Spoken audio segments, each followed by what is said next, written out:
Hi, everybody. Welcome back to the Opinionated Musings of Eric and Tim and Dayton and our guest this time, Brad. Everybody, say hello. Hey, Hello there. everybody. All right. This time we come under sad tidings. As we're recording this is 9 days after it was announced that Edward Van Halen had died.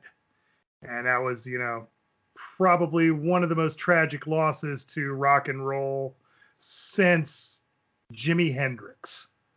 I mean, somebody who had reinvented the instrument, literally reinvented how the thing was played, how the gear is used, and how we just approach rock music in general. I know I was a huge fan growing up, and it's the reason I got into music, was listening to Eddie. And Brad here, our joiner in from California, actually puts my Van Halen trivia knowledge to shame, which I'm almost ashamed to admit, but he does. So Brad, thank you for coming and joining us this time. Hey, thanks for having me. So this time we decided we are going to talk about the most underrated Van Halen songs from each era. And I don't know, does anybody want to say anything themselves about Ed before we get started? It sucks. I mean, Yeah.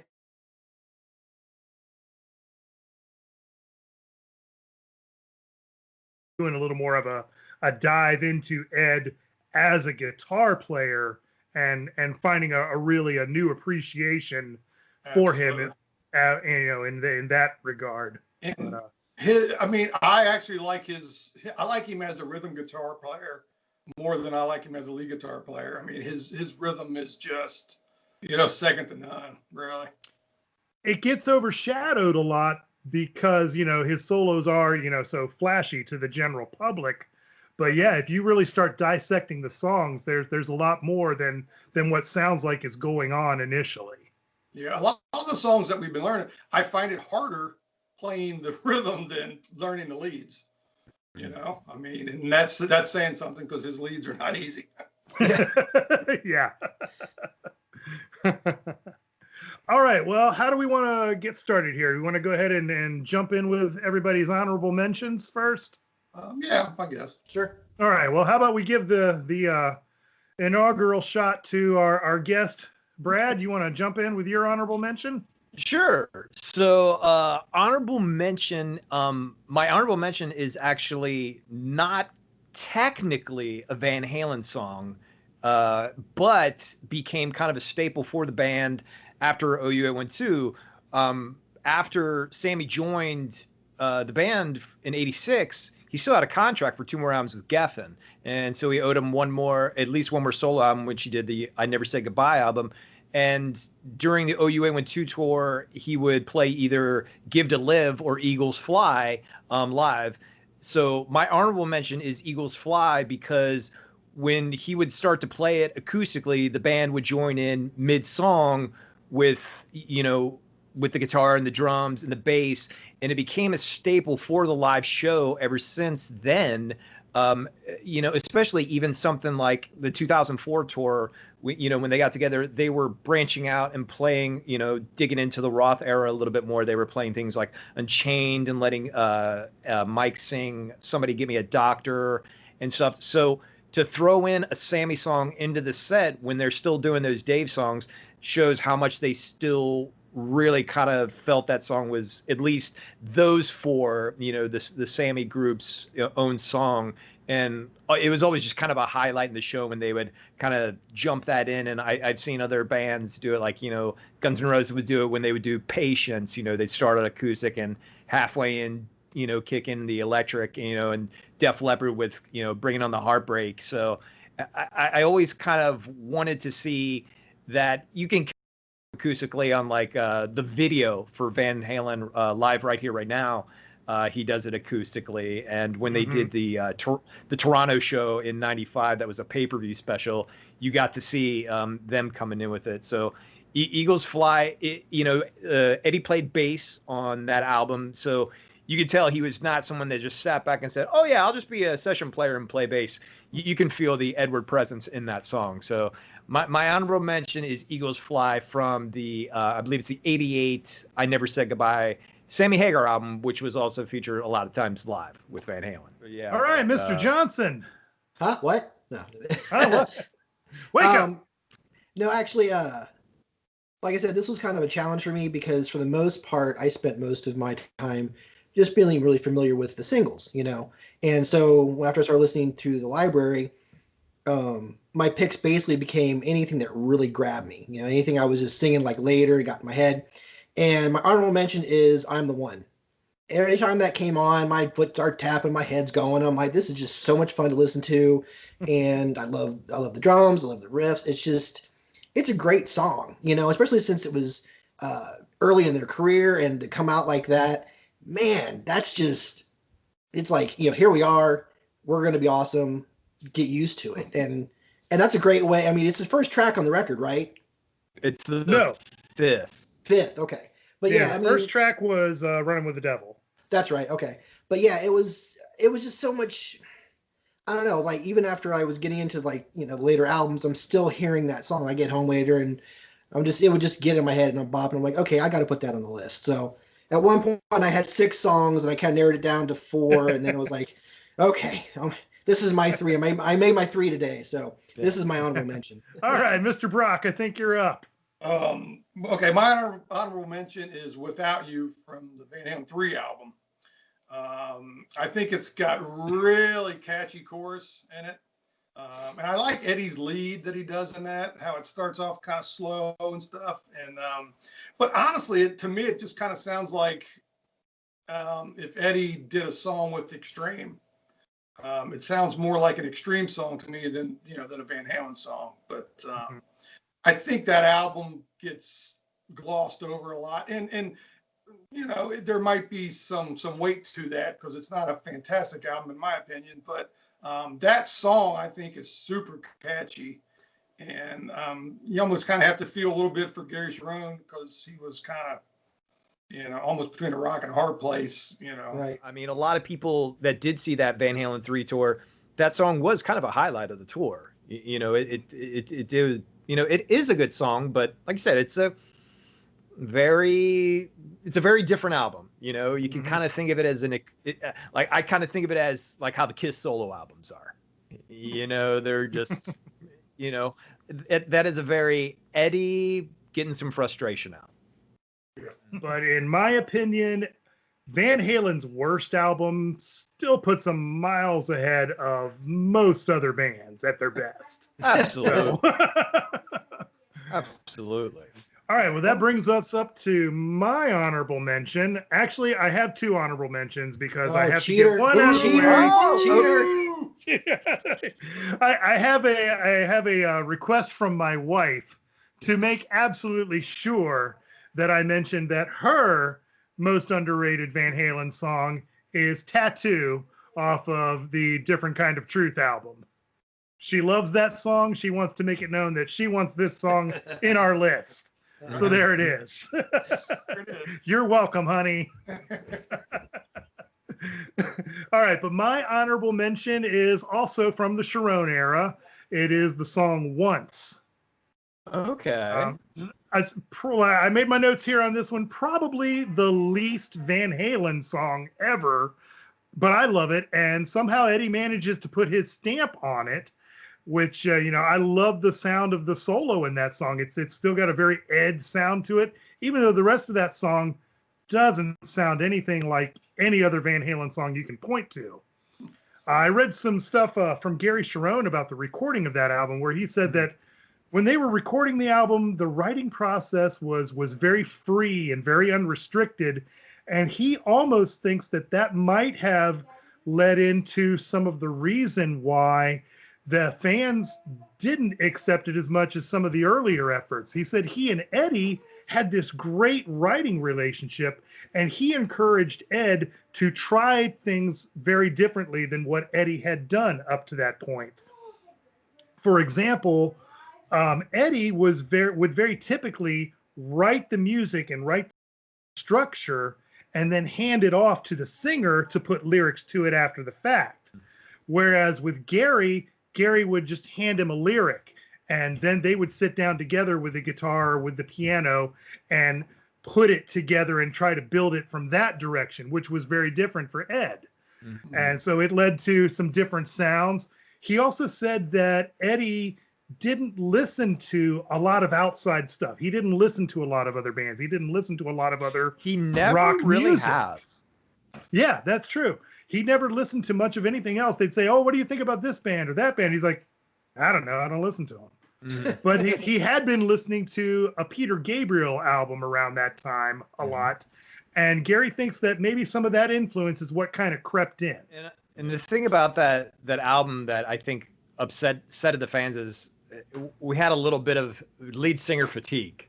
You know, we had Sam leaving the band, and then they show up at the MTV Awards with Dave, and we're all thrilled to death. You know, it was the same year that Kiss got back together and stuff like that. We were all thrilled, and then like weeks later, it's over, and they're literally announcing on the radio that Gary Cherone is the new singer, and I think we were just all just like, all right, what we got? We got Sam, we got Dave, now you got Gary in the mix. I think we just got a little fatigued. So well, and there was a fourth guy in there. Do you remember this, Brad? I can't remember the guy's name. His name was Mitch Malloy. I'm gonna have to look at That's it. Mitch Malloy. There it was. Thank you, Eric. He was actually told that and had contracts signed and everything. Mm-hmm. And he was in the band. He was the new lead singer. There's even like some stuff on YouTube that they did from his rehearsals where he's singing like Panama. And then there was a song that they had started writing with him. And then the MTV Awards happened and Dave showed up and he was just like, yeah, I'm not in the band, am I? Yeah. All right. So that brings us up to the Sammy era. So Brad, what's your pick for Sammy? For the Sam era, this one was tough. But I try to think of a song that I never skip, like when I'm going through like my shuffle and I'm like, not in the mood. And anytime this song pops up, I never skip it. And that is Humans Being.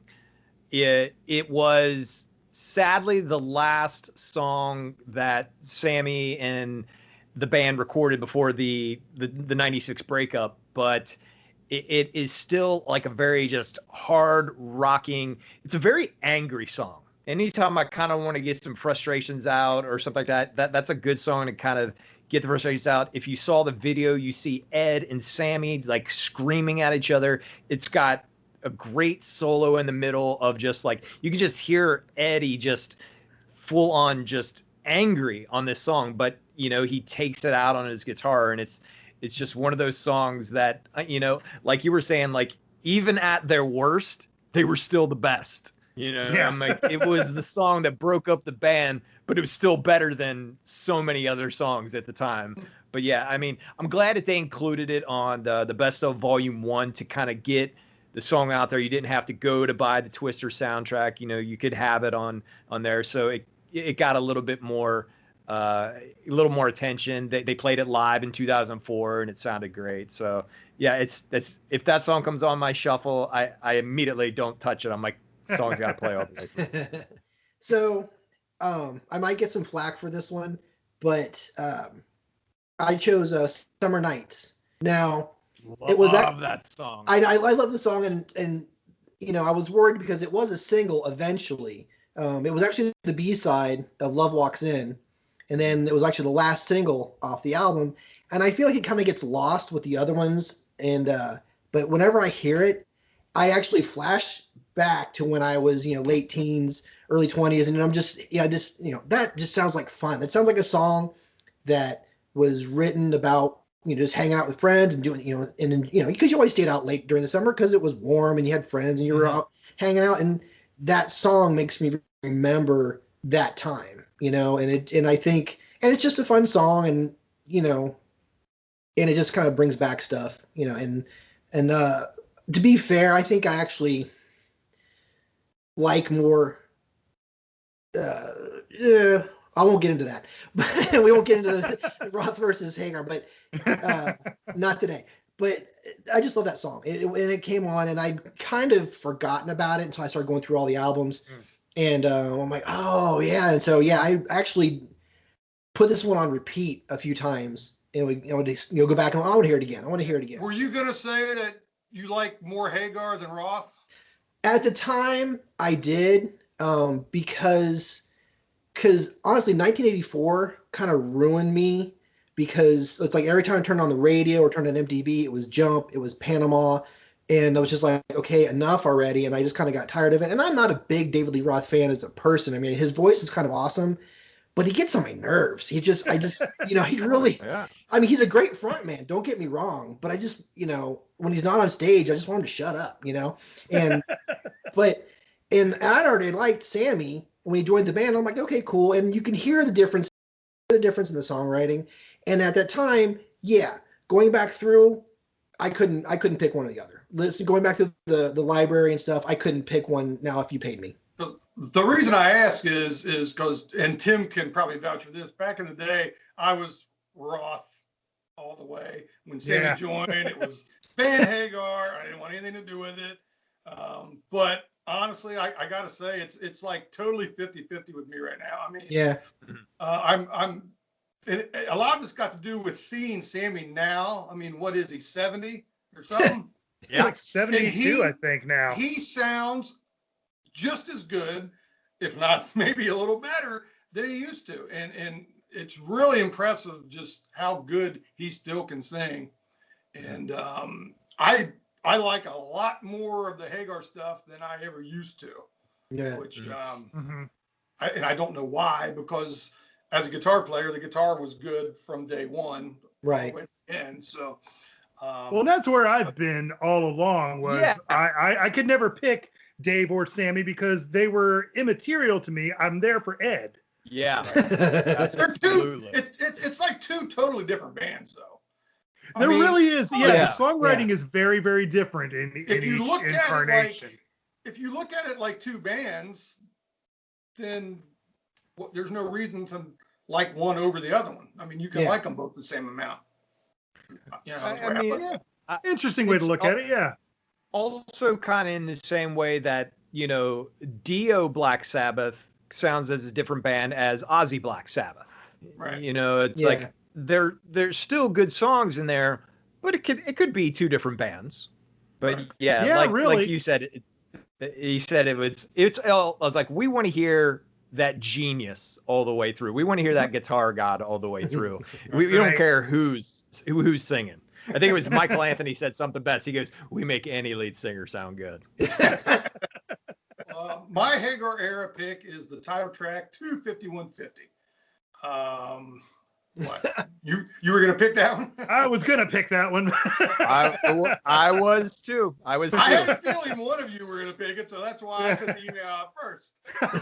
Smart. Very smart. I really like Sammy's voice in that. It's very catchy. The guitar. I really love the intro. How it's almost like an extended intro before the vocals come in, which is cool. Yeah. I will say that the electronic drum sound sucks.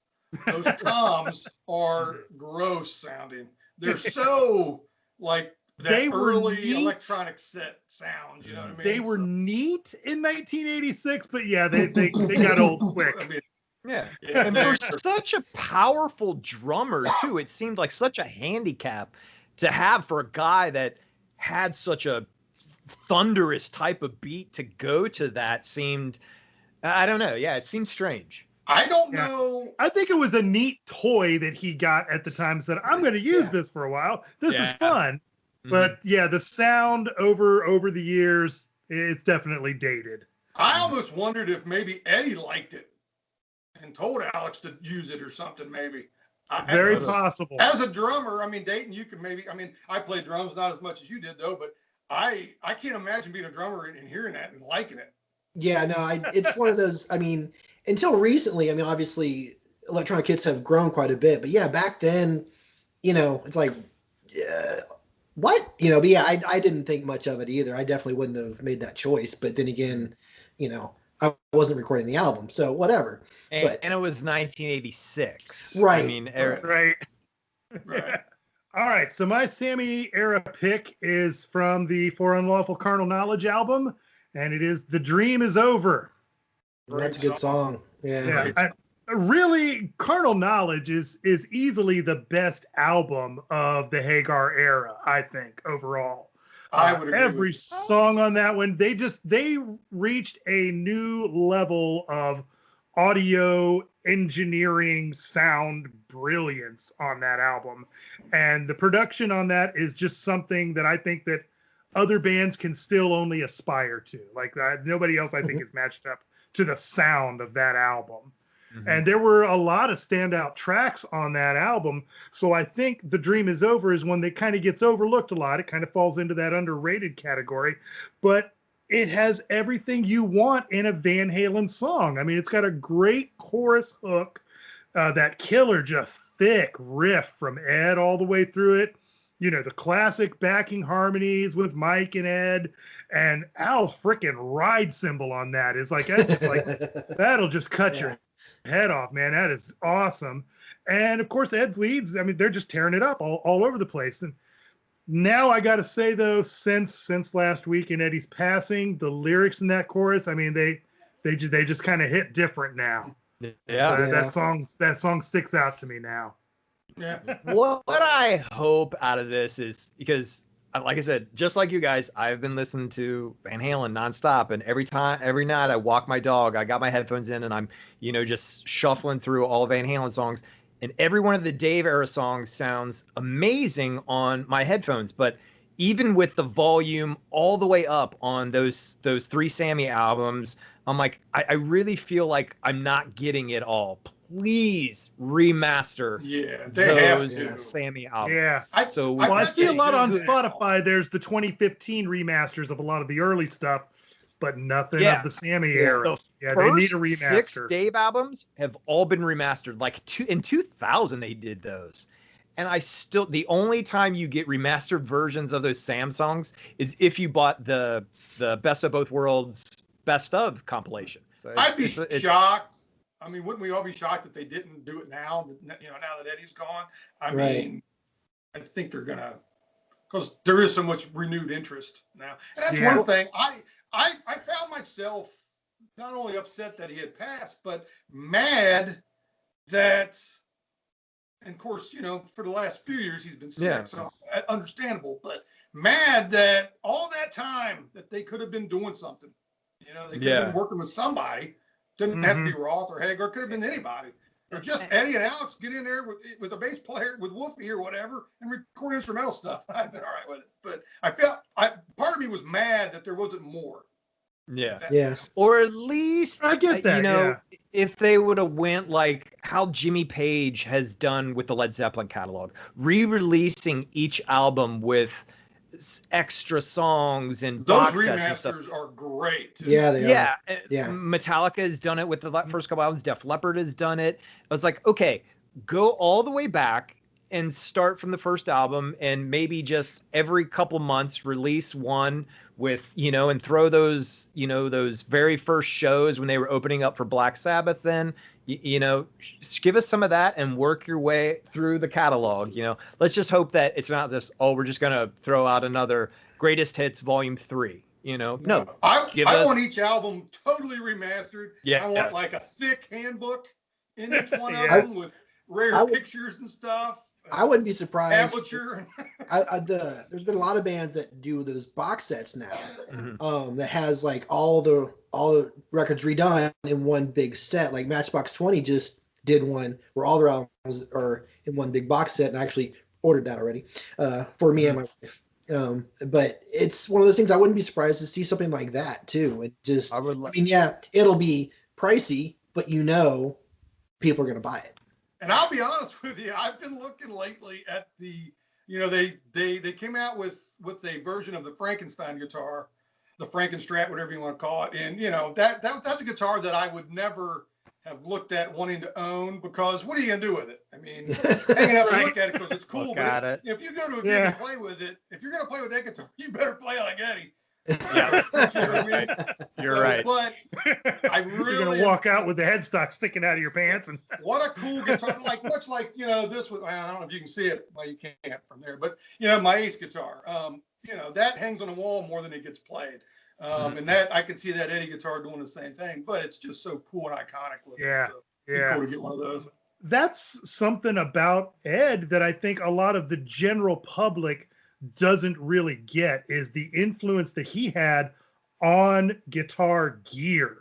I mean, guitars changed when he started playing. And the thing is, once like 1980, early 80s, then on, no band on the Sunset Strip wanted to be the Beatles or CCR or Elvis. They all wanted to be Van Halen. They all wanted the blonde-haired singer, the virtuoso guitar player that could finger tap like no other, a crazy bass player or a crazy thunderous drummer. They all used Van Halen as a template. They didn't use, like, that was their goal.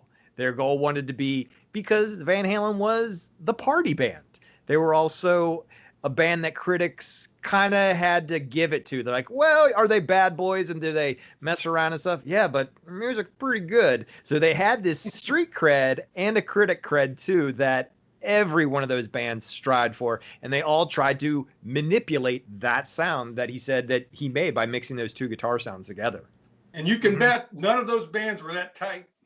No. They were not that tight.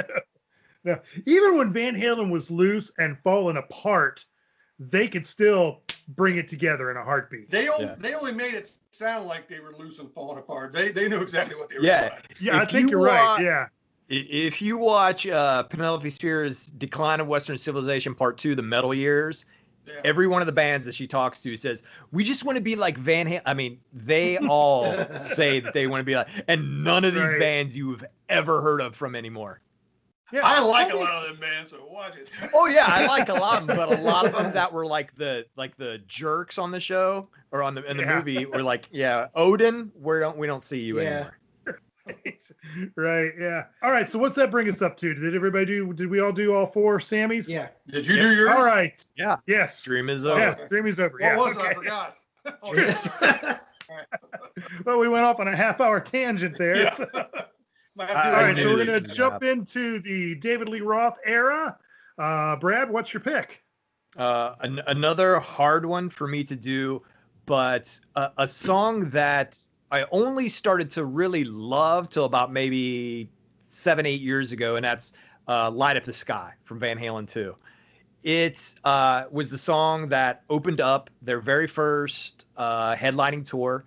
They had, done some of the songs from 2 when they were opening up for Black Sabbath, but this was their first headlining tour. And that song is kind of in the same vein of just like Dave was saying about I'm the One. It's a very full throttle. And I think that each member of the band gets a chance to stand out. Dave is singing well in a little bit more, it seems a little bit more determined in the song. Alex has a great drum solo in the middle. Eddie sounds like he's kind of like even literally punching the guitar. You can hear Mike screaming on in between the lyrics.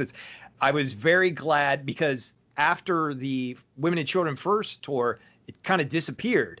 And that was the song that they chose to open up on their last tour in 2015. So it's fortunate enough to see that played live to open up a show was definitely a highlight. But yeah, Light Up the Sky is definitely a hard rocker, aggressive, in the way it ends. Very powerful. Light it up, and you're just after the song's over, you're just kind of like, not right, So all right, Dayton.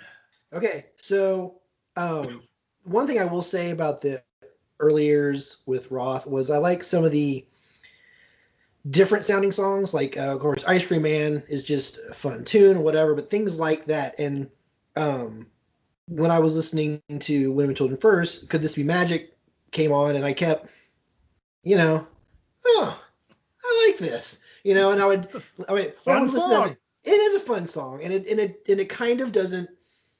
It's not like the rest of the album, It's just kind of on its own little thing, and I even had to look up to make sure they wrote it because I'm like, is this like old cover or something? So I had to look up. No, they wrote this, and I'm like, man, this is really cool. I'm like listening to it, and it's like the vocals are good, and you kind of hear a different version of Dave. You know, he's not screaming, he's not, you know, and the guitar is there, but it's not, you know, he's not showing off or whatever. It all works. And it's just like, you know, it fits in the album, but it doesn't sound like everything else. And I think that's one of the reasons I like that song so much, is because I like when bands do something different and it works. And that song completely works. But you could tell when they were doing that, when they were just having fun. They were just kidding around, having a good time. It's almost like, you know, you're at a party and the beers are going around and everybody's just kind of it's, you know, it's just a fun time. Right. Yeah, absolutely. All right, Eric, you're up. Mine is from the Women and Children First album, and I'm also intrigued to see if anybody might have wanted to pick this one too. It's In a Simple Rhyme. I did. Yeah. I did. Yeah. If you wouldn't have sent that, what you were going to pick, that would have been mine. But that's actually my favorite Van Halen song. Really? You know, any era. Yeah, it's just super, super good chorus. I feel like I say killer chorus, killer guitar, you know, in every Van Halen song, but it's obvious. But great harmonies in that. Mike's, you know, bass line, I think, is really cool in it. I just think it's a really strong song that not a lot of people have even heard. I think it's definitely underrated for sure. Well, you can tell there was a lot with the songwriting in that tune. You can tell Eddie was trying to branch out and do some different things and take some risks. Yeah. That song sounds very commercial, which I was surprised that it never was a single, because when you hear it, it sounds like you'd be like, yes, this is a single right here, and it never was. I always thought that was strange, because it sounds like a very polished, you know, type of song. I love the outro of the Growth, the dun dun dun dun dun, you know, which was apparently supposed to lead into Mean Streets and A Fair Warning. That is the story that's going around, but yet no one can actually confirm if that was how it was supposed to be. But that Growth was supposed to lead into Streets. But In a Simple Rhyme, it almost seems like it's a little too early for 1980. It feels like more like an 85 type of song, the way it sounds. It just seems very commercialized. I'm surprised it was under the radar for so long. Well, they were always ahead of their time. So That's perhaps it. Yeah. All right. Okay. Up to my pick is Little Guitars off Diver Down, the intro and the main tune. You know, the intro, you always hear about Eruption and Spanish Fly. Those get talked about when you talk about Ed and his solo work. But really what he did with Little Guitars, I think was very unique and interesting. And it always got thrown into his set for his solo live. But you don't hear the intro name checked as often as like Eruption or Spanish Fly or Cathedral or something like that. But I mean, it was really just a great flamenco feel. It had an awesome sound to it. I love what. And then you get into that'll be in the bloopers. I mean, I will probably get roasted by probably you guys, or at least him and Brad. But of the four like main instrumentals, you know, Cathedral, Little Guitars intro, Spanish Fly, and Eruption is actually my least favorite of those. And you know what? As a guitar player, that seems crazy. And it's probably just because I've heard Eruption so much. The other three as much. I mean, don't get me wrong, all four of them are friggin' awesome, but I like the other three just a smidge more, which I'm sure I'm the minority there, but I can actually understand you. Yeah. And I know even the band themselves kind of say like, oh, well, Diver Down was a lot of covers and stuff, but the originals on that album, Hang 'em High, Secrets, you know, The Full Bug. I mean, these are solid tracks, you know, and like when Dayton said something, you know, the band doing something different. Secrets, very different. You know, this is that's a song where the band just went into from fourth gear to first. Yeah. Just, it's very coasting. Let's coast a little bit. Let's not go full throttle. Yeah. Well, and then you finally get into the main tune where Eddie whips out the chicken picking on that little miniature Les Paul that he played the main riff on for that song, which, I mean, it's just a killer sound. And I think it's got some of the best Van Halen harmonies of all time in the chorus to that. Roth was awesome on that song too. Yeah. It is well, I mean, it helped that, you know, obviously he's very fluent in Spanish, so it didn't sound pushed. It sounded very natural, you know, as he's going in and out of languages and stuff. So I think that's what keeps it nice. So it's not him trying to learn. He knew it, you know. It was definitely and it's a happy song. It's a fun song. Yeah. All right, fellas. Well, I think that wraps up all of our underrated Van Halen picks. Yeah. I think I want to thank Brad for joining us. It's been great fun having you here with us.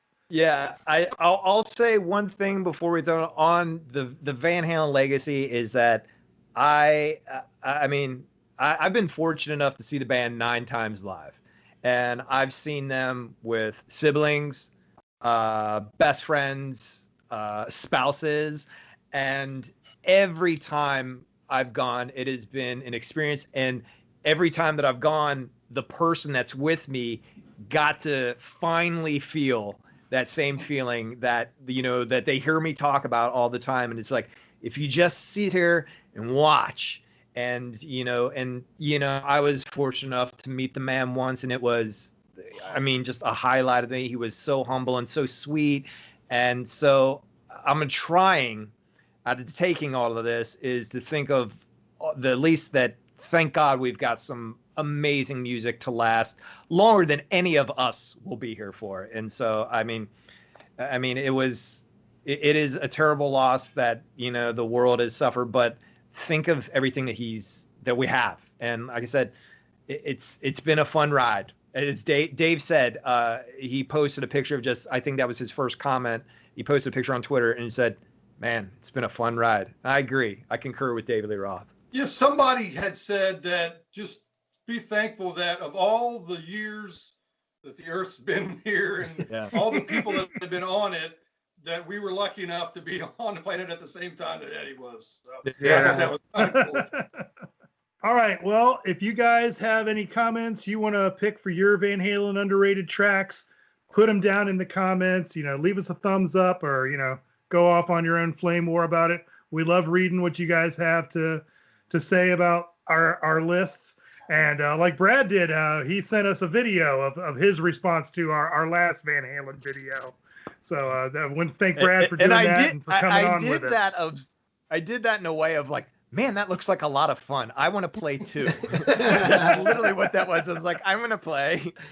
That's the way we'll do it. But guys, thanks for having me. This has actually been a lot of fun. Hey, hopefully you can join us on a lot more too. Yeah, hit me up. Tell me, you know, I see you've got some Kiss stuff in the background. I can definitely delve, not as deep as Van Halen, but pretty deep.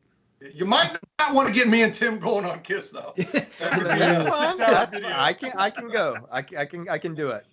I think I can keep up. All right. Well, thanks for tuning in, everybody. Thanks, guys.